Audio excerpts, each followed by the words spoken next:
UPA de Santo André vai funcionar como unidade de especialidade de ortopedia e cirurgias. Bombeiros procuram jovem que está desaparecido na Billings. O resumo do seu time no nosso Giro Esportivo. Hoje vou receber em nossos estúdios a doutora Carolina de Lulo Ferreira. Quinta-feira, 4 de fevereiro de 2016, está no ar o J mais ABC.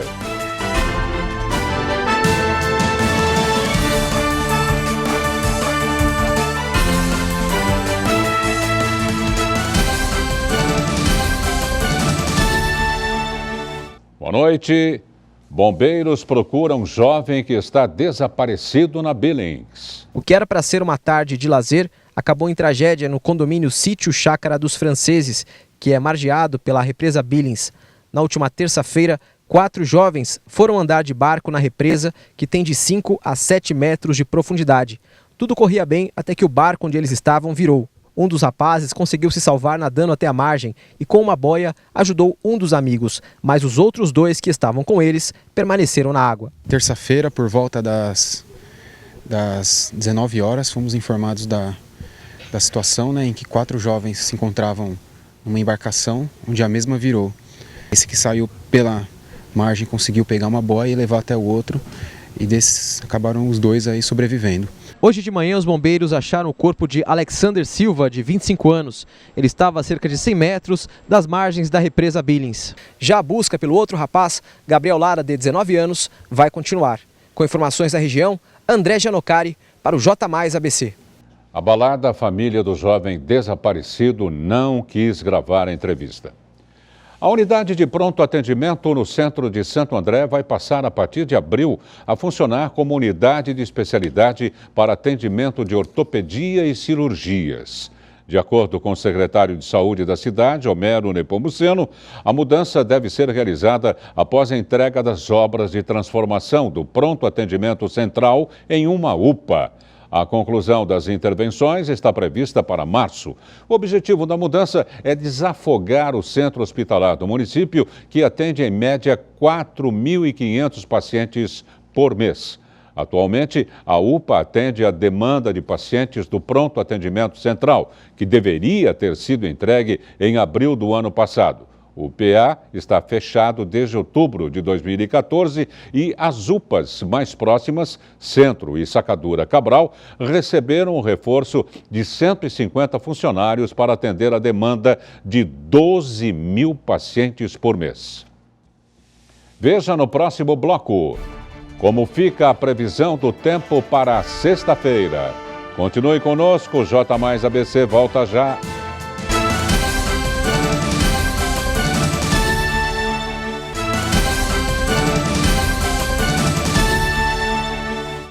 Vamos às notícias do esporte? Antes, a previsão do tempo.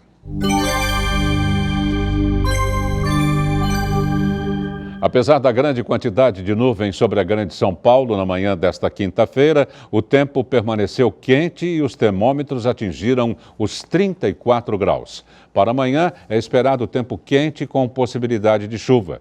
Veja como fica a temperatura para sexta-feira. Em Mauá, a mínima prevista é de 22 graus e a máxima de 31.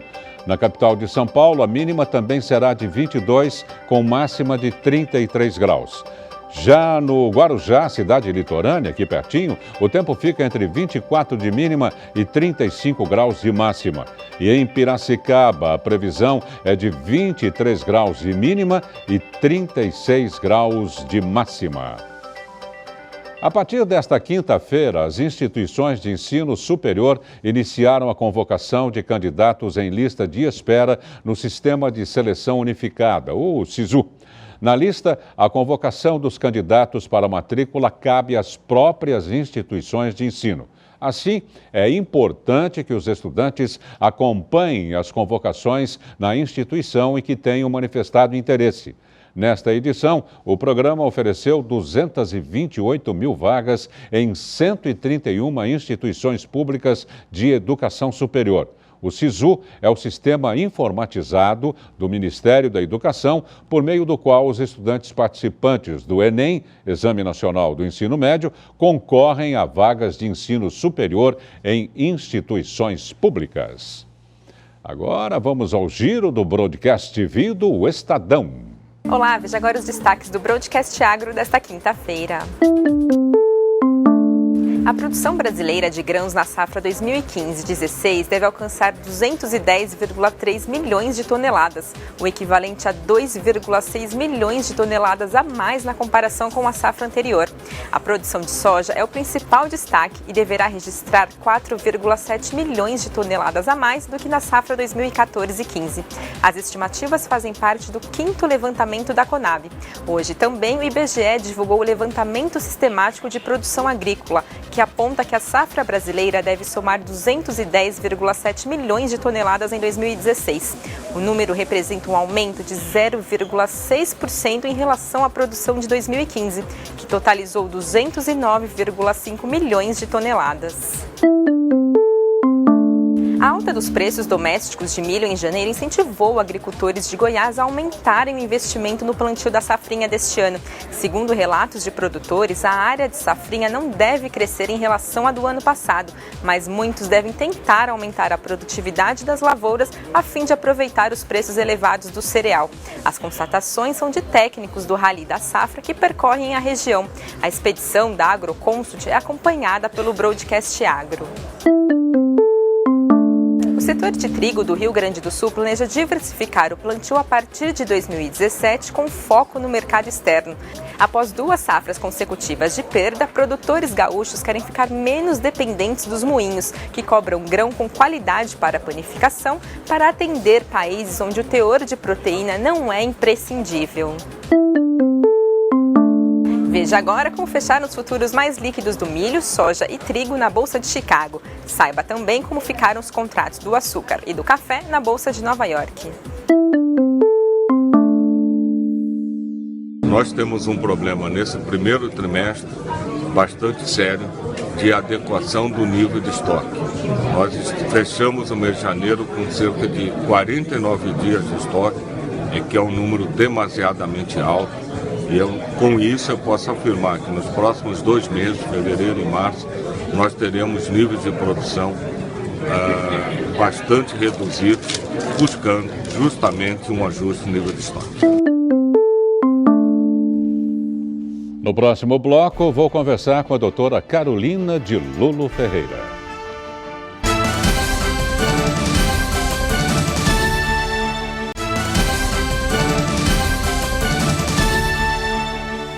Vamos agora às notícias do esporte.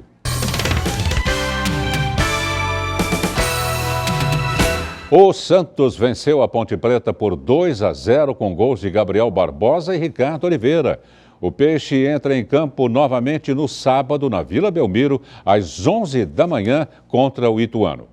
O São Paulo foi ao Peru enfrentar o César Vallejo e empatou em 1-1. O time do Morumbi encontrou dificuldades de marcar, apesar de ter boa porcentagem na posse de bola. Agora o tricolor paulista joga contra o time peruano na próxima quarta-feira no estádio do Pacaembu. Mas antes joga contra o Água Santa no sábado às 5 da tarde. E hoje o Corinthians vai até Osasco enfrentar o Grêmio Osasco Audax, às 7h30 da noite. A equipe do técnico Tite vai a campo com os mesmos jogadores que enfrentaram o 15 de Piracicaba. O alvinegro busca a 2ª vitória na competição. Já o Palmeiras enfrenta o São Bento às 9 da noite no estádio do Pacaembu. O técnico Marcelo Oliveira vai poupar o volante Arouca e o lateral esquerdo e capitão do time, o Zé Roberto. Vamos a mais um giro do Broadcast TV do Estadão. O Supremo Supremo Tribunal Federal terá de decidir se o presidente do Congresso, Renan Calheiros, deve se tornar réu e responder a uma ação penal por peculato, falsidade ideológica e uso de documento falso. O ministro Luiz Edson Fachin liberou a decisão para julgamento pelo plenário. O inquérito apura se a construtora Mendes Júnior pagou despesas de caso extraconjugal do senador em troca de emendas na primeira passagem de Renan pela presidência do Senado. O caso está sob investigação desde 2007. O líder do governo na Câmara dos Deputados, José Guimarães, disse hoje que o ministro da Fazenda, Nelson Barbosa, teria gostado da proposta de incluir uma emenda prevendo a recriação da CPMF na PEC que prorroga a desvinculação de receita da União. Até o momento, o Ministério da Fazenda não fez comentários sobre a sugestão. Com a proposta, Guimarães tenta acelerar a aprovação do tributo, medida considerada crucial pelo governo para a recuperação do equilíbrio fiscal. A presidente Dilma Rousseff disse hoje que não ficou chateada com as vaias que recebeu ontem da oposição quando defendeu a CPMF em discurso na abertura do ano legislativo. Segundo ela, as vaias fazem parte do jogo democrático. Como ato de apoio à gestão de Dilma, o Palácio do Planalto montou hoje palanques em 9 cidades para anunciar simultaneamente a entrega de 7.480 moradias do programa Minha Casa Minha Vida. Dilma foi em Indaiatuba, no interior de São Paulo, onde subiu ao palanque ao lado do governador Geraldo Alckmin, que foi vaiado 2 vezes pela plateia. O Ministério da Fazenda defendeu a iniciativa de permitir que o trabalhador use o dinheiro do FGTS como garantia em operação de crédito consignado. Em nota divulgada hoje, a pasta sinaliza que a medida incentiva alguma recuperação no consumo e na renda, reduz o nível de endividamento das famílias, gerando mais emprego e contribuições. O governo estima que a iniciativa, que depende ainda de regulamentação pelo Conselho Curador do Fundo, pode alavancar 17 bilhões de reais em novas operações de crédito. O fluxo cambial total de janeiro ficou positivo em 1,475 bilhão de dólares, divulgou hoje o Banco Central. Em dezembro do ano passado, houve saída líquida de 2,146 bilhões de dólares. Em janeiro do ano passado, o volume de entrada de dólares havia superado o de saídas em 3,903 bilhões de dólares. O Brasil e a Rússia lideram a lista de potenciais rebaixamentos em mercados emergentes. É o que aponta relatório da Standard & Poor's. De acordo com a agência de classificação de risco, os mercados emergentes foram alvo de 290 rebaixamentos e 80 elevações de rating ao longo de 2015 pela S&P. Segundo a Standard & Poor's, os rebaixamentos no quarto trimestre foram fortemente influenciados pelo Brasil e pela Rússia, representando 12 e 8 rebaixamentos, respectivamente. Veja agora como fechou o Ibovespa no pregão desta quarta-feira. Saiba também como ficou a cotação do dólar comercial. O euro fechou em alta de 1,32%, cotado a R$ 4,37. E agora eu converso com a doutora Carolina de Lulo Ferreira. Boa noite, Carolina. Boa noite, Darcy. Boa noite a todos. Hoje nós vamos complementar a questão da constituição de empresas patrimoniais e seus benefícios. Isso mesmo. Na quinta-feira passada, eu participei do programa e nós trouxemos um assunto que interessou a muitas pessoas. Gerou, inclusive, muitas ligações ao escritório, muitos envios de e-mail, questionando acerca de como fazer essa constituição da empresa e se ela só serve para sucessão ou se ela tem outros fins. Então, eu vim hoje explicar que, na verdade, essa constituição de uma empresa patrimonial, ela não serve só para sucessão, ela tem infinitos benefícios, começando pelo fato de que, com essa empresa, todo o patrimônio, tanto da família ou quanto de uma pessoa sozinha, pode ser incorporado no capital social, ou seja, levado para dentro dessa empresa, e aí ele pode ser ou blindado, vai ter diminuição tributária, vai ter também a questão da sucessão, que ele poderá partilhar esse bem de acordo com o que ele achar melhor. Quer dizer que levar para a empresa todo o patrimônio já é uma vantagem, né? Já é uma vantagem. Essa constituição dessa empresa, ela é muito visada por quê? Porque tributariamente falando, por exemplo, vou dar um exemplo até para ficar mais fácil das pessoas entenderem. Imagine que tem uma família, que o pai dessa família, ele tem outras empresas e ele tem muito patrimônio. Por exemplo, vários imóveis. Enquanto pessoa física, ele alugou esses imóveis para terceiros. Aí ele vai estar pagando 27,5% de imposto de renda, certo? A partir do momento que ele levou esses bens para dentro de uma pessoa jurídica, essa carga tributária vai cair para aproximadamente 14%. Então ele já vai ter uma diminuição muito grande nos rendimentos dele. Já é um lucro. Principalmente no estágio que a gente está, quanto mais imposto a gente paga, mais, né, fica complicado. Então, esse seria um primeiro benefício. Depois, a partir do momento em que ele jogou esse bem para dentro da sociedade, suponhamos que ele tem outra empresa, separou totalmente a pessoa física dos bens. A partir do momento que ela passou para dentro da sociedade, ela não faz parte mais do patrimônio pessoal daquela pessoa física. Então, ele blinda também o patrimônio de certa forma, porque se alguma outra atividade dele ou outra empresa dele tiver dívidas, por exemplo, não vai conseguir atingir o patrimônio que foi alocado dentro dessa nova pessoa jurídica. E como o patrimônio ele está implícito em toda a empresa, né? Ele faz parte agora da empresa, por isso que fala que ela é familiar, né? É uma blindagem familiar, porque você não vai pôr terceiros para desfrutarem dos imóveis, né? Com certeza. Existem pessoas que optam por fazer uma empresa para abarcar não só os seus bens, como, por exemplo, do irmão, etc. e tal. Não aconselhamos fazer dessa forma, porque quando você constitui uma empresa e você coloca sócios dentro dessa empresa, esses sócios possuem esposas e também possuem possíveis herdeiros. Então, se algo vir a acontecer com essa pessoa que você colocou para ser seu sócio, ou, por exemplo, a esposa pode ter uma parte dessas cotas se eles virem a se separar, ou os herdeiros ingressarem na sociedade. Então, é muito delicado. É muito interessante que se faça pensando no patrimônio familiar. Claro. E por ser delicado, é importante que se faça através de empresas especializadas, jurídicas, né, de direito, para que essa divisão de cotas contemple as pessoas certas, né? Sim. Como a gente falou no programa passado, em vida, tudo fica mais fácil. Fazer o planejamento, fazer a divisão das cotas.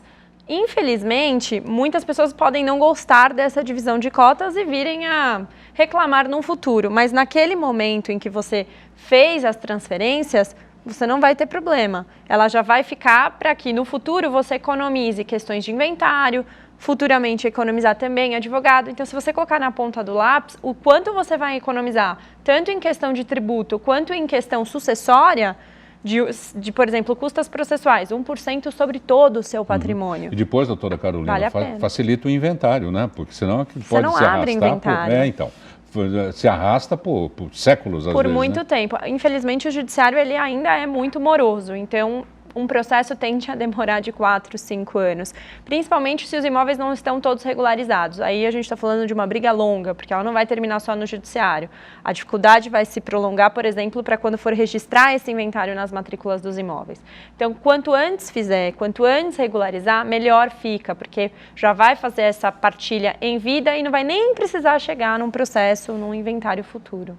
E qualquer empresa pode se amoldar, pode se enquadrar nesse esquema de uma nova empresa patrimonial? A empresa patrimonial, ela vai estar dissociada da atividade, por exemplo, de outra empresa que essa pessoa tenha, exatamente pelo fato de que você quer blindar um patrimônio, para ter esse benefício. Então, as atividades que vão ser oriundas dessa empresa vão estar relacionadas com o que foi alocado lá dentro. Não é interessante você abrir uma empresa para prestar a sua atividade que você presta, por exemplo, eu sou dentista, eu vou abrir uma empresa para alocar meu patrimônio, mas também para prestar o meu serviço por ela.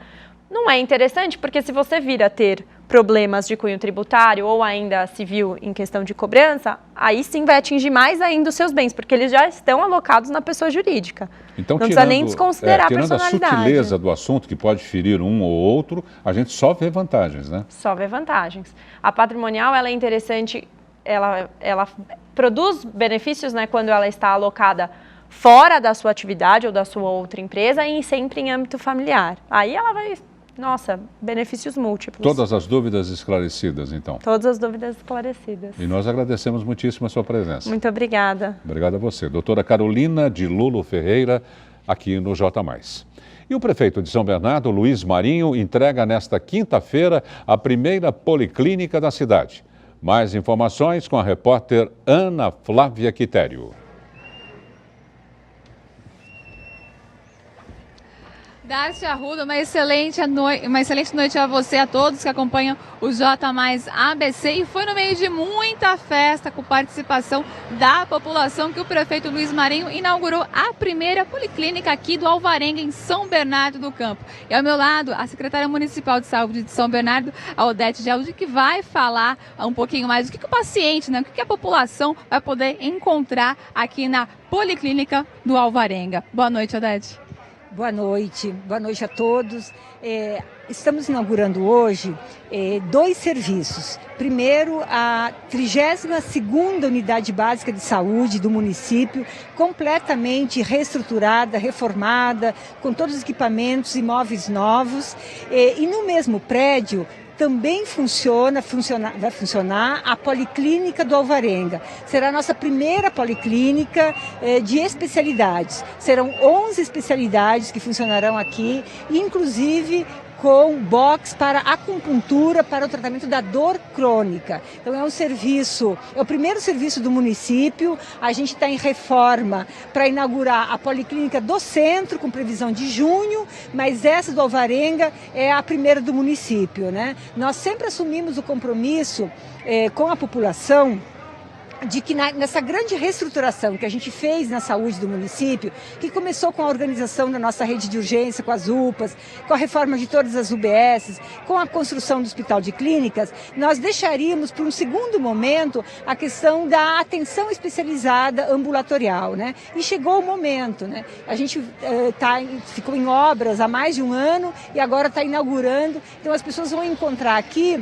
o atendimento especializado ambulatorial, ou seja, as pessoas que foram para a UBS do IP, para a UBS do Orquídeas, para a UBS da Vila União, ou mesmo para a UBS aqui do Alvarenga, e tem um encaminhamento para consultar, por exemplo, uma nutricionista, elas vêm nessa policlínica para consultar com a nutricionista. Ou então, ela tem uma indicação para consultar com um nefrologista, porque ela tem um problema renal. Ela vem, consulta, pode fazer exame, eventualmente ela pode fazer um tratamento com essa especialidade, com esse médico, depois voltar para a UBS ou continuar o tratamento aqui mesmo. Então é um serviço que está um pouco acima da UBS no processo de cuidado. Ele é um serviço de referência, ou seja, as pessoas vêm para cá referenciada pela sua unidade básica, né? Elas não perdem o vínculo com a unidade básica, mas é um serviço que está inserido nessa rede de cuidado e vai atender melhor a população do Grande Alvarenga. Odete, mesmo sendo no mesmo prédio, né, na verdade, tanto a UBS como a Policlínica são serviços distintos, né? Absolutamente distintos. Na verdade, a gente aproveitou o prédio, o terreno público e ampliamos e construímos, né, para abrigar também a policlínica. Mas elas, inclusive, têm entradas em separadas, portas distintas. Não dá para entrar pela UBS e chegar na policlínica e da policlínica chegar na UBS, exatamente porque são 2 serviços que vão funcionar de forma distinta, com profissionais distintos. Cada unidade tem a sua recepção, cada unidade tem a sua coordenação, os seus médicos diferentes, né? Mas a gente aproveitou apenas o mesmo prédio, até porque a gente sabe que aqui em São Bernardo, enfim, toda a região do ABC, né, a encontrar locais ainda vazios para a gente construir novos equipamentos, novos serviços, é sempre muito difícil. Então a gente aproveitou o espaço, ampliou para implantar um novo serviço. Verdade, só para a população saber, amanhã os serviços funcionam normalmente. Nós temos como uma prática, que foi uma exigência do prefeito Luiz Marinho, que inaugurou o serviço, no outro dia o serviço tem que estar funcionando, né? Ou seja, você não inaugura o serviço para ele ficar fechado ainda. Então, todos os nossos serviços inauguram e no outro dia funciona. A UBS, ela já funcionava num prédio provisório, enquanto a gente fazia a reforma. Então, ela amanhã já reabre, né, com toda uma qualificação do processo, porque os ambientes são melhores, o conforto para os usuários é melhor, né? Eu costumo dizer que nem uma cadeira né, da antiga unidade, a gente leva para a unidade nova, né? Então, o espírito dos trabalhadores, dos próprios usuários muda, porque o ambiente é muito bonito, as condições são mais confortáveis e dá para a gente oferecer um cuidado em saúde com mais dignidade. Amanhã, agenda normal. E na policlínica, a mesma coisa. Quem já tinha alguma agenda já começa a ser atendido amanhã e a partir de agora, na verdade, o serviço só cresce, só aumenta. Então, em 60 dias, por exemplo, com certeza a policlínica vai estar com uma agenda, né, semanal bastante forte. Obrigada, viu, pela sua participação, Odete. Eu acabei de falar aqui com a secretária municipal de saúde, a Odete Gialdi, que falou um pouquinho mais do que a população vai encontrar na primeira policlínica de São Bernardo do Campo, localizada no bairro Alvarenga. Bom, eu fico por aqui, Ana Flávia Quitério, para o J+ ABC. O programa Qualifica Mauá, da Secretaria de Trabalho e Renda, abriu inscrições para 137 vagas em 6 cursos profissionalizantes. Para se inscrever, o trabalhador deve comparecer nesta semana ao Centro Público de Trabalho e Renda. Entre os cursos com inscrições abertas estão para bordado, corte e costura, entre outros. A carga horária total varia entre 15 e 120 horas. As aulas ocorrem nos períodos manhã e tarde. Os interessados devem ter ensino fundamental incompleto. As inscrições serão realizadas até o preenchimento das vagas. O J+ ABC desta quinta-feira termina aqui. Outra exibição do nosso telejornal você confere à 00:30. E no decorrer de nossa programação, assista aos boletins TV Mais News e do Broadcast TV do Estadão. Nós voltamos amanhã às 7 da noite. Até lá.